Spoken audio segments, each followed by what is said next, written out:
Welcome to Helping Organisations Thrive, and welcome to a new series entitled HR Challenges Faced by SMEs. We'll be talking to HR professionals that will provide you with insights and pragmatic solutions to help you. And today I have the pleasure of Linda Taylor on the show. Welcome, Linda. Thank you. Good to be here. Yeah, good to see you. And you're the managing director of your own business, the Employee Relations Consultancy, that was established in 1999. So you've been doing this some while. You provide a whole range of HR support, training, and help for SMEs. And you are a fellow of the Chartered Institute of Personnel and Development. So lots of experience, lots of expertise, and it's great to have you on the show. And we will be, in a moment, exploring how to deal with discrimination in the workplace. I don't know how we're going to cover that in the sort of next half an hour or so, but we will cover that and give some helps to companies. But before we go there, I want to ask you, Linda, what do you love about what you do? Yeah, that's a really good question. I love, I've obviously been in HR, as you've said, for a long time. I absolutely love, if you like, getting into sort of what makes people tick, why people do things, their motivations, just sort of people in general. So I've always very much enjoyed being involved in all of that. And then the other thing now is what I really love is being able to help clients. So they come to me with perhaps a really tricky issue. Maybe someone's made a complaint of discrimination or something like that. And they're just panicking, they don't know where to go with this, sort of what do they do? And being able to work with them and, go through the processes properly and fairly, but help them see that there's a way through this and a way out the other side. So that's something that I very much enjoy. The other thing is I do quite a lot now of investigations into complaints of harassment and discrimination and bullying at work. And they can be quite overwhelming, but they're fascinating. You get all the evidence and then finding your way through that to exactly what's been going on. I really enjoy the sort of challenge of that. Well, thank you for coming on today, and I hope you're going to help some organisations today and listeners who are tuning in right now.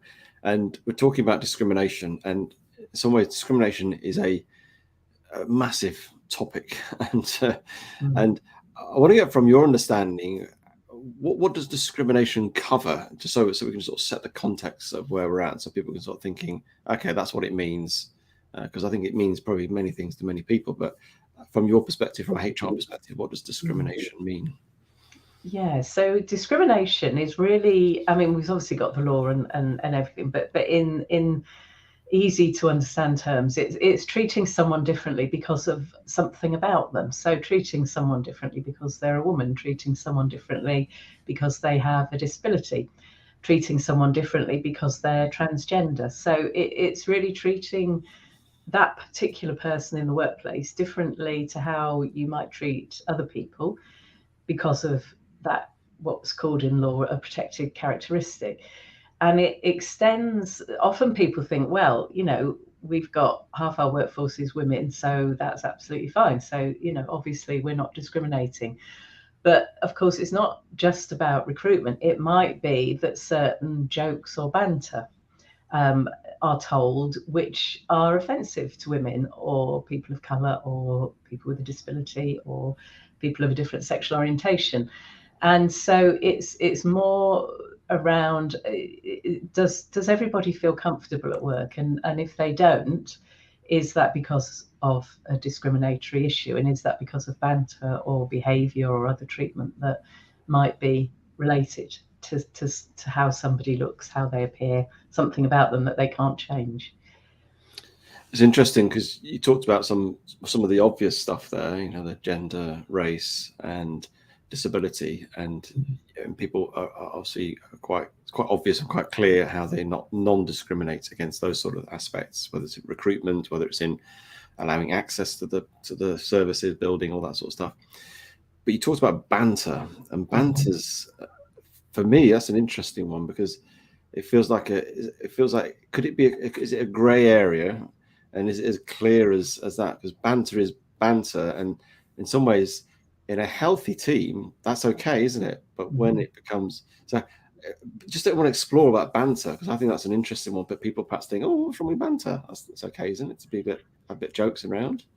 Yeah, absolutely, and it is where a lot of the cases that I deal with now are around banter. So it's something that is sort of is quite common, I think. And you're right, banter has a role. It helps us feel part of a team. It helps us bond with other people in the team. So it's definitely got a role. I think the way I describe it when I'm running training with people is that, say, 20 years ago, you could tell a joke in the pub on a Saturday night that might be a bit risque or perhaps a bit inappropriate, and you could then tell that same joke on Monday morning at work and it would be fine. And I think that's, to me, where the biggest change has come. And now you may wish to tell that same joke on a Monday morning, but there might be consequences. And now it would be very common for somebody in the organization to say, actually, I find that quite offensive, or I don't like jokes like that. And again, perhaps the biggest change has been that in the past, that person might be told, well, that's just how we are here. You've just got to get on with it. You just need to get a sense of humor. And today, where we are today, because all of this area is so high profile, then that isn't something that we should be doing. And if someone does object, then we as an organization, we should be saying, okay, that's right, let's think about that. Yeah, we didn't realize, sorry, we'll make sure those jokes don't get told again, sort of thing. So people, I think one of the difficulties is that people think, well, it's a joke I find funny. You're now, why are you now sort of telling me I can't tell that joke? Sometimes people say that's a breach of my human rights. I've got the right to. And yes, we may find it funny, but everyone has different tolerances, and there might be very personal reasons why somebody else may not find that funny and may not want to be around those sort of jokes. And the difference is when we're at work, and obviously, it still applies even if we're working from home. Most people will be doing some sort of hybrid working, so we'll be together in an office. We can't go out of that office. We can't, if there's something on the TV that you think, actually, I really don't like that, didn't realize that program was going to be like that, we turn it off. If you're at work, you can't do that. You are stuck there. And so that environment needs to be comfortable for everybody. And just saying, oh, well, it was just banter, or I didn't mean it, is no longer is a defense to an inappropriate joke or a comment. So how do we get in a workplace, an environment where there's, well, I call healthy banter. I mean, that's my definition, maybe very different to yours, Linda's, I'm sure, which is where we end up with this subjectivity. How do we get objectivity about this that makes it helpful for people to interact in a way that's healthy, good for relationships, open, transparent, people feel valued, people can all that. How do we do that with banter? This feels a really sort of a tricky area, and as I say, you're getting most of your complaints coming through that route from banter. That feels to me a thing we need to help people with this one. Yeah, it is. I mean, there's a general rule, which is, are both people happy with the exchange? If it's two people, let's say, are they both equally happy? Are they both participating? Would be my first thing. So is it a case of genuinely both people are enjoying this banter? So that's one point. Strictly speaking, and what I say again to organisations if I'm training is any banter which is related to anything in the Equality Act. So those are all the things like sex, race, disability, some of the ones we've mentioned. Really, I would say where we are in today in 2022, any banter or jokes around anything like that, I would be saying are off limits now, because there is too much of a risk of them upsetting somebody. So and then often people will say, but that's what our jokes are about. Our jokes are all about, sort of the fact that somebody comes from Scotland, or the fact that somebody's got red hair, or the fact, that's what we're joking about. And I absolutely understand that. Yeah, that is where a lot of our humour is based. But in terms of the workplace, I think you just have to take a really tough line now and say, we we want banter, we want jokes, we want people to get on. We don't want to have a very formal atmosphere, but we do need to really think about any jokes or comments around these areas. Okay, and just broadening out a little bit on the whole sort of discrimination aspects in the workplace, and before we get to those issues where we have to call in experts like you and to help navigate the complaints and the difficulties, how do we, I suppose, how do we create a culture in our organisations that don't discriminate, and almost the preventative rather than the cure, as it were? Yeah, absolutely. And I think there's a few things. I mean, there's one thing I would say around sort of small and medium businesses, just as a general point, which is, again, 20 years ago, I would say it was probably quite unusual for a small business to have a complaint made against them or for somebody to take out a grievance. And today, that is so much more common. And so I think the first thing I'd say to small business, medium SMEs is sort of don't assume, oh, well, it won't happen here because, you know, we're a small team and we all get on, because it does. And I think the first thing I would say to business owners is make sure you are educated in what these boundaries are, what the law says. And there's lots of information online. You can, you know, educate yourself. You can have a training session or a coaching session just to outline some of the key things to be aware of. But the first thing is to make sure that you are really understand the you know, why this is important and what the boundaries are.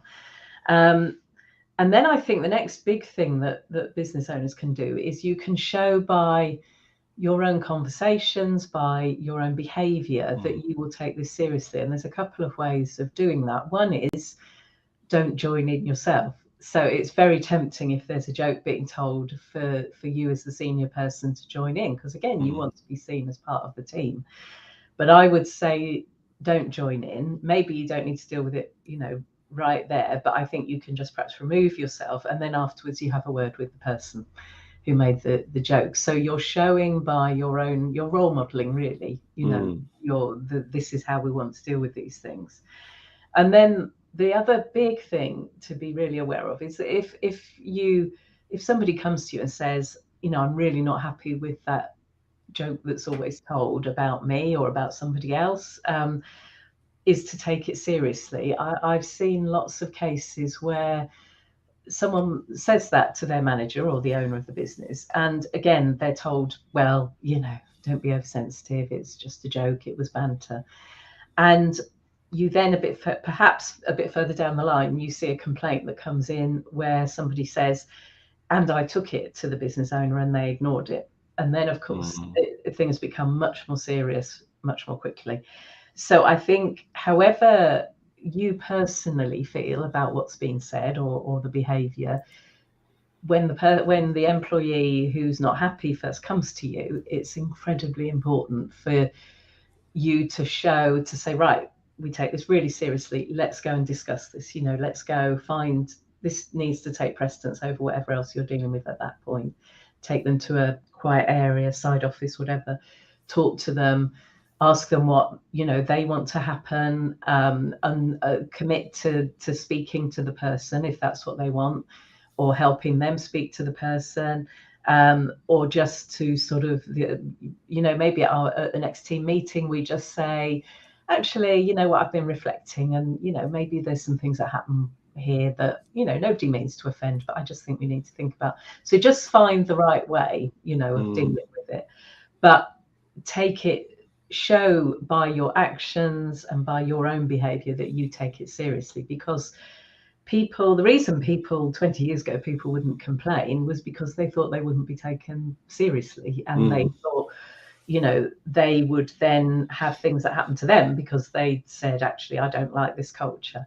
And so where we are now is we need to show that we're open to speaking about these things, that it's a routine part of us working together in the same way we might discuss other things.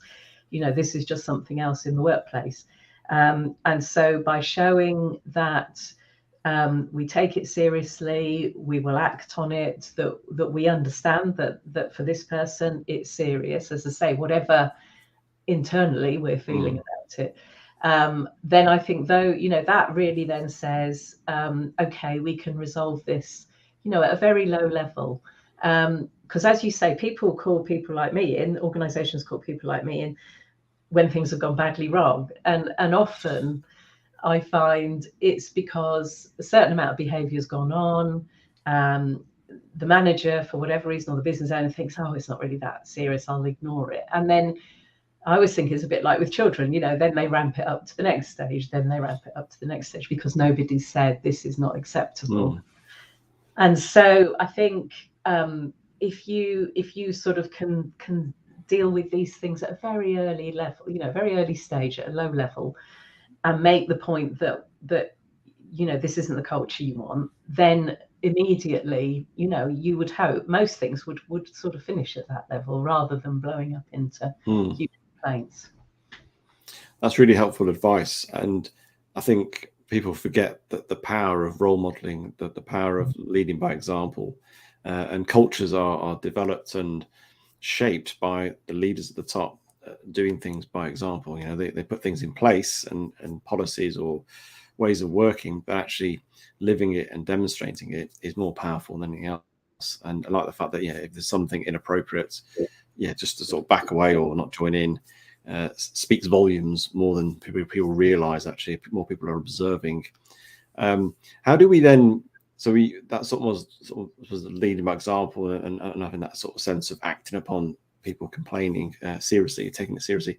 How do we then promote that culture within the organization that will help people? Because I think people do need help, don't they? Because people don't always realize. I think half the time they're having banter in the pub on a Friday night, and they don't realize. They should realize more now, but it's more about it. But actually, what they're saying would perhaps upset people. So how do we, I suppose, educate them, promote this sort of culture of non-discrimination? Yeah, and again, I think it needs to start at the top. As you say, the power of role modeling is incredibly important. So I think the first thing that needs to happen is that you need a statement from the senior team, the owner, the board, whoever it is, to say, we've realised, or we want to sort of focus on this whole area this year, and we're going to be putting some things in place, because that then says this is how we want the culture to be. I think you need effective policies, and you need to make sure everybody knows where they are and what they are. So we need effective policies that outline for us, this is what unacceptable behaviour is, this is how you make a complaint, these are the different stages, this is what will happen if you make a complaint. Then I think the key thing is awareness training. And I often, what I will do is perhaps work with the board or the senior team with a session, because there are lots of things that perhaps you would want to educate the senior team about, like amounts of compensation that might be payable, that maybe you wouldn't, perhaps want to educate the staff about if you're advising the organisation. So I think a session with the senior team, and then and the great thing now is, where things have moved online, you can easily do a 1 hour, 2 hour awareness session online, maybe a group of 15, and just go through some of the key points, go through some of the things that aren't acceptable anymore, go through, what the organisation's stance is on this and where they go to complain. I always try and include something as well, if I do those sort of sessions, in a strategy, a sort of structure to tell somebody their behaviour is inappropriate, because often that's where people get stuck and they think, well, how do I actually raise this? How do I actually say, what do I do? And so we can sort of go through a structure that makes it easier for them to do that. And then the key thing is to do all the other things that we've talked about, like role modelling, and then monitor what goes on. And make sure that the next time an inappropriate joke is told, that we do deal with it in the right way. If somebody is saying, well, actually, I don't agree with any of this, it's my free speech, then we're going to have to look at formal action, and carry that through, because having put all those things in place, it's important to then show that, we've put all this in place, but we're serious about this, we're carrying it through, we're not just ignoring it, we're not just doing it, because it looks good to have something around inclusivity at this point, sort of thing, for our business. So so I think those are the ways that we can take it forward and make sure it really changes things, and yeah, people are comfortable.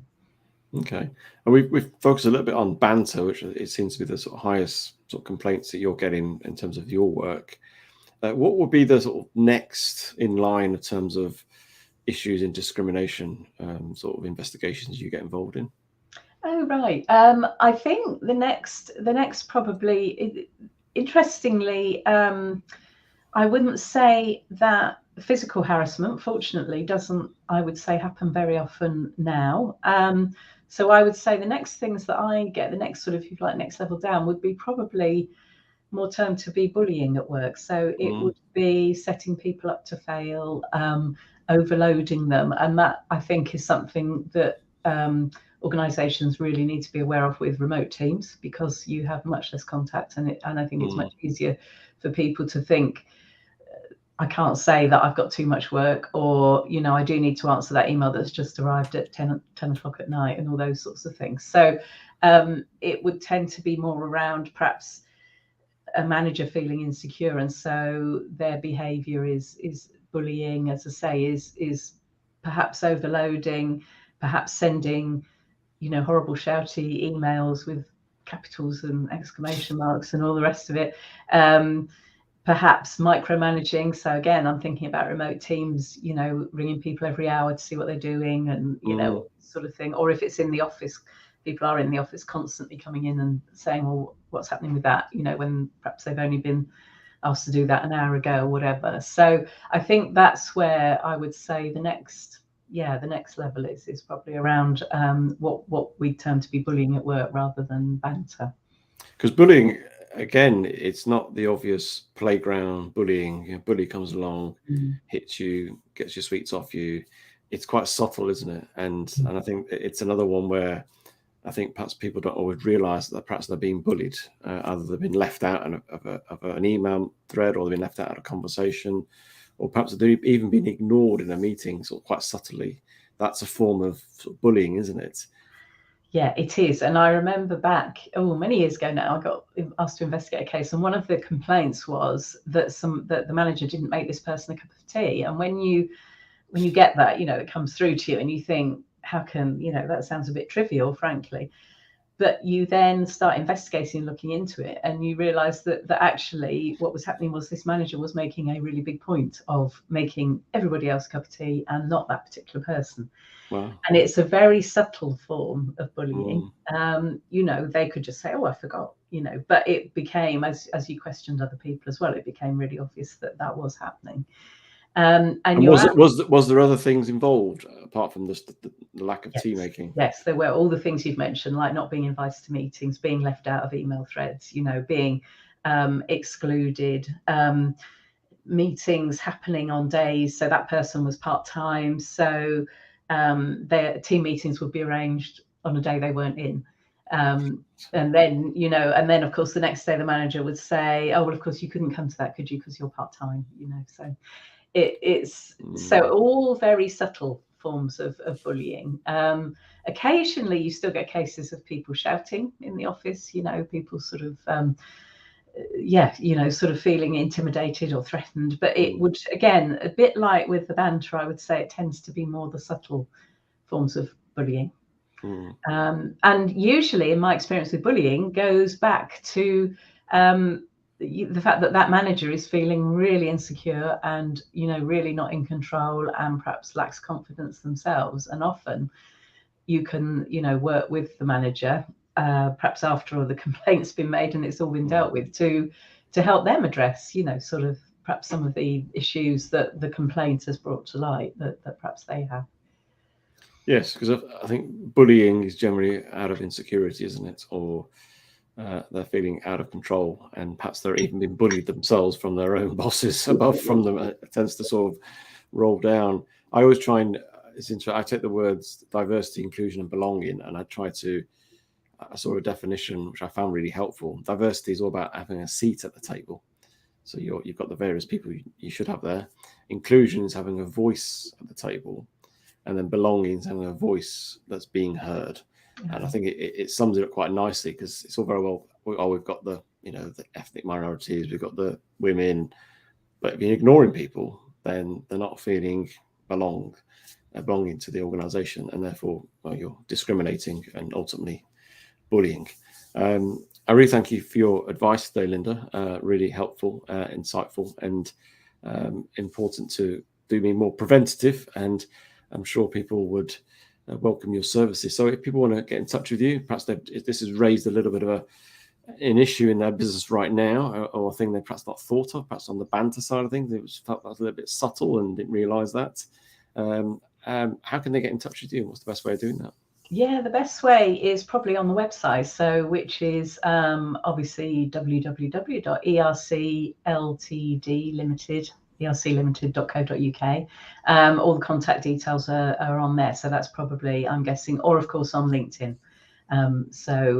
Yeah, easily find me on LinkedIn, I would think, as well. So either of those methods. Excellent. Well, thank you for your time today. And I know your website's got lots of blogs on these sort of stuff as well, which is really helpful for people to read. But thank you for your time today. Thank you.